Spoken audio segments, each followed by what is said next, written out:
I'm Jess, and let's take this makeup organizer out of the box and put it together. Okay, so now that the box is open, let's see what we have inside, the different parts that we have.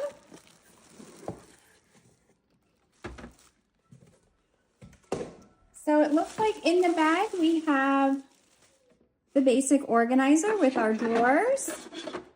We have our extra unit in here, which is for your makeup brushes and things like that, which fits very nicely in there.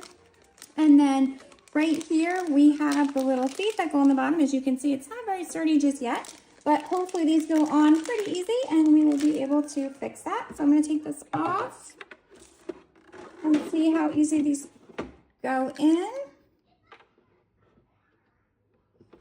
Oh, that was pretty easy. 2, 3, and 4. And that was pretty, so there you have it. With the organizer on top. Thank you so much.